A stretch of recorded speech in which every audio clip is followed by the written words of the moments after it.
আসসালামু আলাইকুম ওয়া রাহমাতুল্লাহ। আজকে আমরা বাংলাদেশের ইসলামিক বীমা বা ইসলামিক ইন্স্যুরেন্স সম্পর্কে জানব। বাংলাদেশের প্রায় 92% মুসলিম পপুলেশনের বসবাস এখানে। যে বাংলাদেশের অর্থনীতিতে অনেকগুলো ফ্যাক্টর বা সেক্টর রয়েছে।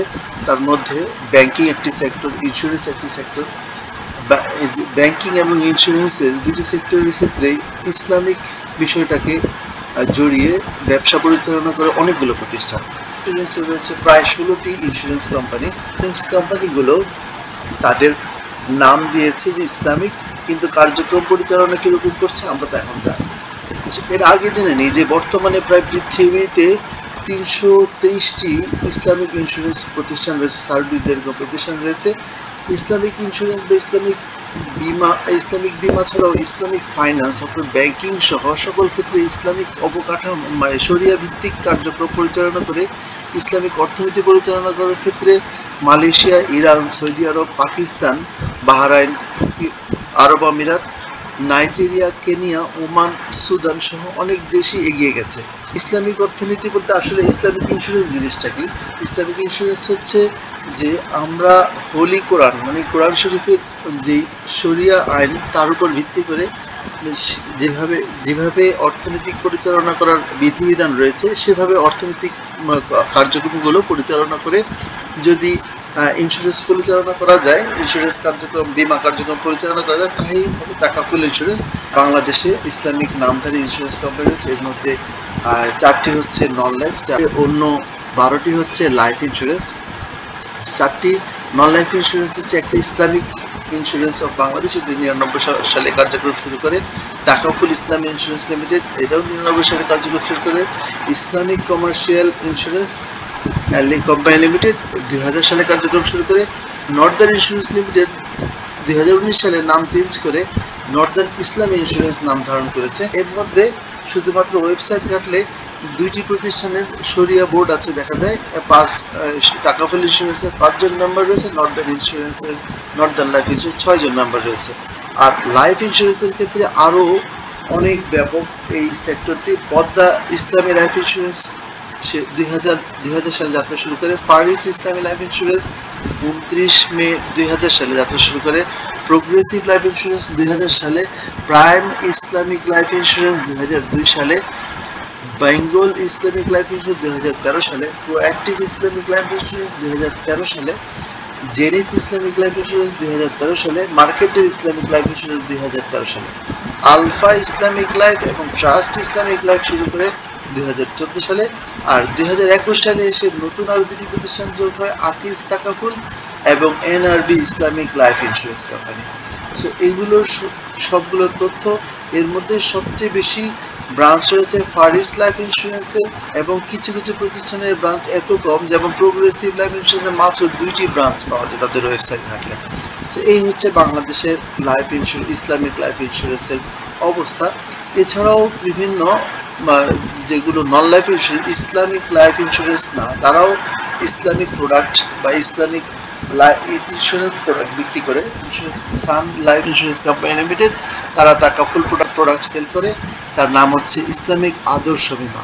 আবার সানফ্লাওয়ার লাইফ ইন্স্যুরেন্স, তারা একটা তাকাফুল বেস প্রোডাক্ট সেল করে, আল আরাফা ইসলামী জীবন বীমা। এবং সানফ্লাওয়ার লাইফ ইন্স্যুরেন্সের খুবই খারাপ অবস্থা, এরা মানুষের টাকা কয়েক বছর ধরে ঘুরলেও টাকা দেয় না, টাকা এখানে জমাই রাখা যায়, টাকা ফেরত পাওয়ার সম্ভাবনা খুবই ক্ষীণ।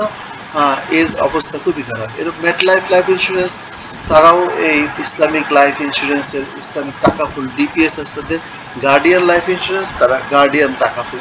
যদিও আমাদের বিমা আইনে এর মানে একটা প্রতিষ্ঠান যদি ইসলামিক না হয়ে অন্য ট্রেডিশনালি বিজনেস হয়, তাহলে সেক্ষেত্রে এই বিমা ইসলামিক প্রোডাক্ট সেল করার সুযোগ নেই। তারপরেও এইসব প্রতিষ্ঠান কিভাবে সেল করছে, আর এটা বিমা উন্নয়ন কর্তৃপক্ষ, বিমার যেটা তদারকি প্রতিষ্ঠান, তারা কিভাবে এটাকে দেখভাল করছে, এটা একটা বড় ইস্যু।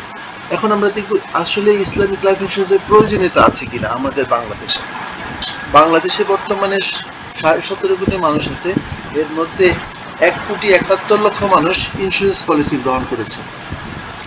তাহলে দেখা যাচ্ছে ইন্স্যুরেন্স পলিসি গ্রহণ করেনি এরকম প্রায় 90% মানুষ রয়েছে। গত 2019 থেকে 2023 সাল পর্যন্ত 84 কোটি বাংলাদেশ যে ওয়েটেড অ্যাভারেজ ধরে 90% আমাদের মানুষই বিমা সুবিধা গ্রহণ করে। তাহলে দেখা গেল যে প্রায় 90% মানুষ বিমা সুবিধার বাহিরে। এইটাকে বলা হয় প্রোটেকশন গ্যাপ।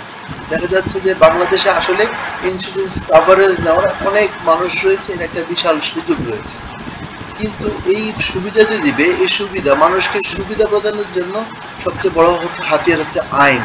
আইন মানুষকে একটি ব্যাকআপ দেয় যার মাধ্যমে সে তার দেশের বিভিন্ন ধরনের সুবিধা, সেবামূলক সুবিধা গ্রহণ করতে পারে। বলা যায় ইসলামিক ফাইন্যান্সিয়াল সেক্টরকে আরও বেশি ত্বরান্বিত করার জন্য বিভিন্ন দেশ তাদের আইনের মাধ্যমে মানুষকে সুবিধা দিতে যাচ্ছে, কারণ যাতে করে মানুষ প্রতারিত না হয়। মালয়েশিয়া 1983 সালে, সৌদি আরবে 2004 সালে, পাকিস্তান 2005 সালে, বাহরাইন 2006 সালে, আরব আমিরাত 2010 সালে, নাইজেরিয়া 13 সালে, ওমান এবং কেনিয়া 2015 সালে তারা নতুন করে আইন এস্টাবলিশ করেছে, যাতে তাকাফুল প্রতিষ্ঠানগুলো কিভাবে পরিচালিত হবে, কিভাবে মানুষকে সুবিধা দিবে, তার একটি আইন। বাংলাদেশে 2009 সালে ইসলামিক ব্যাংকিং গাইডলাইন তৈরিতে বলা আছে যে কিভাবে একটি প্রতিষ্ঠান ইসলামিক কার্যক্রম, ব্যাংকিং কার্যক্রম পরিচালনা করবে, কিন্তু ইসলামিক বিমা সম্পর্কে তেমন কোনো বাংলাদেশে তেমন কোনো আইন নেই। ইসলামিক বিমা সম্পর্কে যে আইন আছে তা প্রথম বিমা আইন 2010-এর ভিতরে কয়েকটি ধারা রয়েছে।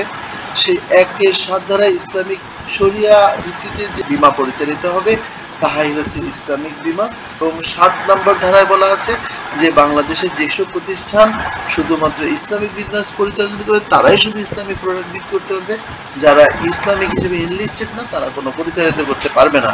এছাড়া আর তেমন বিস্তারিত কোনো আইন নাই, বিস্তারিত কোনো কিছু বলাও নাই।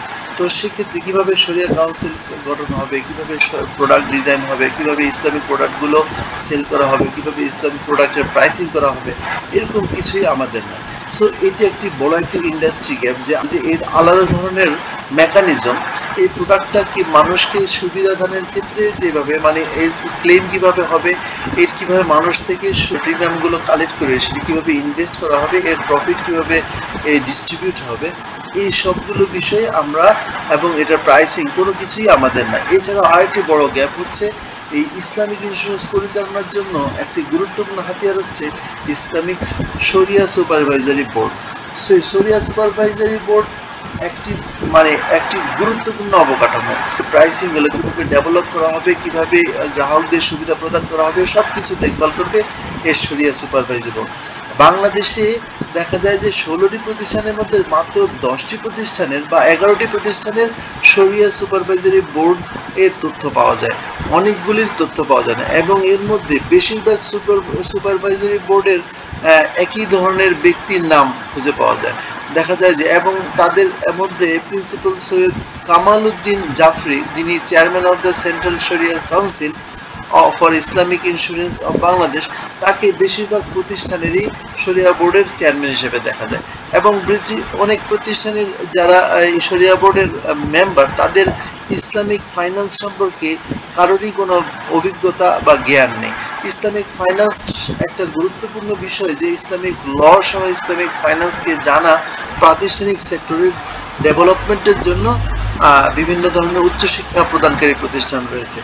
এবং এটা সত্য যে উচ্চশিক্ষার মাধ্যমে যে জ্ঞান অর্জন করা যায় সেটা তার প্রফেশনাল ডেভেলপমেন্ট হয়, এবং 2 ধরনের নলেজ গ্যাপ বা 2 ধরনের অ্যাওয়ারনেস গ্যাপ বা 2 ধরনের জানাশোনার গ্যাপই রয়েছে এই বিমা সেক্টরে। সাধারণ জনগণ শুধু মনে করে যে বিমা একটি ডিপিএস এর মতো, ব্যাংকিং এর মতো একটি কার্যক্রম, আমি টাকা জমা রাখবো, 10 বছর পরে এর দ্বিগুণ হবে বা কয়েক গুণ হবে, তারপর আমি ফেরত পাবো। এটা যে তার বিপদের সময় তার সাথে তার সঙ্গী হতে পারে, এর মাধ্যমে যে সুবিধা পেতে পারে, যে সে অসুস্থ হলে তার চিকিৎসা ব্যয় বহন করা যেতে পারে, এরকম অনেকগুলো বিষয় আছে সে সম্পর্কে মানুষ অবগত নয়। এটাগুলো জনগণের বিষয়, কিন্তু মূল যে চালিকা শক্তি যারা এই প্রতিষ্ঠানগুলোতে কাজ করে তাদের জ্ঞানের অভাবও অনেক বেশি। কারণ হচ্ছে বাংলাদেশে একটি তো বাংলাদেশে যে বিমা সেক্টর উন্নয়নের জন্য কোনো আলাদা কোনো শিক্ষা প্রতিষ্ঠান নেই। বাংলাদেশের লেদার ইন্ডাস্ট্রি ডেভেলপ করার জন্য একটি ইনস্টিটিউট গঠন করা হয়েছিল। চামড়া শিল্পের বিভিন্ন বিষয় পড়ানো হতো। বাংলাদেশের গার্মেন্টস শিল্পকে উন্নয়নের জন্য BGMA university of fashion and technology তারা প্রতিষ্ঠিত করে, যেটার মাধ্যমে গার্মেন্টস শিল্পের উন্নয়ন। এছাড়াও বুটেক্স রয়েছে, বাংলাদেশ এইরকম বিভিন্ন প্রতিষ্ঠান রয়েছে যেগুলো গার্মেন্টস সেক্টরকে ডেভেলপ করার জন্য কাজ করবে। ব্যাংকিং সেক্টরে ডেভেলপ করা হবে, অনার্স ডিগ্রি রয়েছে, বিবিএ ডিগ্রি দেওয়া হয়। এছাড়াও Bangladesh institute of bank management নামে একটি প্রতিষ্ঠান রয়েছে, সেখানে ব্যাংক ম্যানেজমেন্ট নিয়ে উচ্চতর ডিগ্রি প্রদান করা হয়। ইন্স্যুরেন্সের বিষয় বলতে গেলে ইন্স্যুরেন্স যে এত বড় একটা সেক্টর, মেকানিজমের বড় একটি ফ্যাক্টর যেটার মাধ্যমে রিস্ক মিটিগেশন করা সম্ভব, রিস্ক অ্যানালাইসিস, রিস্ক ফোরকাস্টিং, এবং এর দ্বারা এর সাথে ওয়ার্ল্ডের প্রত্যেকটা কম্পোনেন্ট জড়িত, ওয়েদার থেকে শুরু করে মাটির নিচ থেকে শুরু করে আকাশ এবং আকাশসীমার বাহিরে স্যাটেলাইট পর্যন্ত ইন্স্যুরেন্স জড়িত। সেই ইন্স্যুরেন্স সেক্টরটাকে বাংলাদেশ করে এসেছে। আমরা একটা ইসলামিক কান্ট্রি বলে দাবি করি, কিন্তু বাংলাদেশে ইসলামিক অর্থনীতিকে ভিত্তি করে যে 90% জনগোষ্ঠী যেখানে মুসলমান, সেখানে ইসলামিক অর্থনীতিকে ফোকাস করে ইসলামিক অর্থনীতিকে ব্যাপকভাবে প্রতিষ্ঠিত করার জন্য এর জ্ঞান অর্জন করা করে বা এর লগুলো অ্যাপ্লাই করে কীভাবে ইসলামিক অর্থনীতির প্রকৃত ফলাফল পাওয়া সম্ভব, এই ধরনের কোনো প্রতিষ্ঠান বাংলাদেশে আজও প্রতিষ্ঠা হয়নি। বাংলাদেশে কোনো ইসলামিক ফাইন্যান্স সম্পর্কে কোনো বিশ্ববিদ্যালয় পড়ানো হয় না। বাংলাদেশে প্রায় পাবলিক বিশ্ববিদ্যালয় রয়েছে 14টি, এর মধ্যে 14টি বিজনেস ফ্যাকাল্টি রয়েছে। মেডিকেল ইউনিভার্সিটি রয়েছে 5টি, এর মধ্যে কোনো সাধারণভাবে নাই। সায়েন্স অ্যান্ড টেকনোলজি ইউনিভার্সিটি 14টি, এই 14টিতেই বিজনেস ফ্যাকাল্টি রয়েছে। এগ্রিকালচার ইউনিভার্সিটি 7টির মধ্যে বিজনেস ফ্যাকাল্টি রয়েছে। ইঞ্জিনিয়ারিং ইউনিভার্সিটি রয়েছে 5টি, এর মধ্যে 3টিতে, আমি সবগুলো পাবলিকের কথা বলতেছি, পাবলিক ইউনিভার্সিটি রয়েছে, এর মধ্যে 3টিতেই বিজনেস ফ্যাকাল্টি রয়েছে। স্পেশালাইজ পাবলিক ইঞ্জিনিয়ারিং কলেজ আছে 4টি, এর মধ্যে কোনোটিতে নাই। আদার ডাইভার্স স্পেশাল ইউনিভার্সিটি 5টি, তার মধ্যে 4টিতে বিজনেস ফ্যাকাল্টি রয়েছে। কিন্তু কোনোখানে ইসলামিক ফাইন্যান্স নিয়ে কোনো শিক্ষা ব্যবস্থা নাই। ইন্স্যুরেন্স নিয়ে যা পড়ানো হয় তা হচ্ছে একটি পরগাছার মতো, যে ব্যাংকিংয়ে ইন্স্যুরেন্স এর সাথে 2-1টি কোর্স, বরং 140 ক্রেডিটের মধ্যে 4 ক্রেডিট বা 8 ক্রেডিটের 2টা কোর্স পড়িয়ে ইন্স্যুরেন্স সম্পর্কে খুব আমরা মনে করি যে এটা যথেষ্ট হয়ে গেল। আসলে এভাবে করে আসলে একটি সেক্টরের প্রকৃত উন্নয়ন বা ডেভেলপমেন্ট সম্ভব না। আর এর জন্য আমরা বিদেশের উপর নির্ভর করে আমাদের এই সেক্টরটি দাঁড়িয়ে আছে, এবং বাংলাদেশে যে অবস্থা আছে সেটা খুবই গ্যাপ, অনেক বেশি মানুষ প্রতারিত হচ্ছে। কারণ উভয় ক্ষেত্রেই মানুষ যেমন নেগেটিভ ধারণা নিতেছে, এবং যারা শিক্ষার্থী তারাও এ সম্পর্কে প্রকৃত জ্ঞান আহরণ করতে পারতেছে না, এবং এটার থেকে কিভাবে আরও ভালো ফলাফল পাওয়া যায় সেটাও করা সম্ভব হচ্ছে না। সো এই ক্ষেত্রে আমাদের অনেক করণীয় বিষয় রয়েছে। আমরা এই করণীয় বিষয়গুলো সম্পর্কে আরও বেশি সচেতন হওয়া দরকার। আর একটি গুরুত্বপূর্ণ বিষয় হচ্ছে ইসলামিক বিমা, যে কোনো বিমা করলে সেটা আবার রিইন্স্যুরেন্স করা লাগে, কিন্তু বাংলাদেশে ইসলামিক বিমার রিইন্স্যুরেন্সের কোনো ব্যবস্থা করা নেই। সো এই ইসলামিক বিমার রিইন্স্যুরেন্স কার্যক্রম পরিচালনার জন্য সাধারণ বীমা কর্পোরেশন, যেটি বাংলাদেশে একমাত্র নন লাইফ বিমা প্রতিষ্ঠান, তাদের যে রিইন্স্যুরেন্স বিভাগ রয়েছে সেখানে কার্যক্রমকে অঙ্গীভূত করার ব্যবস্থা গ্রহণ করা দরকার। অর্থনীতিও অনেক বেশি উন্নয়ন হবে, এবং একসময় বাংলাদেশ উন্নত অর্থনীতির দেশ হিসেবে পরিণত হবে। ধন্যবাদ সবাইকে। আসসালামু আলাইকুম।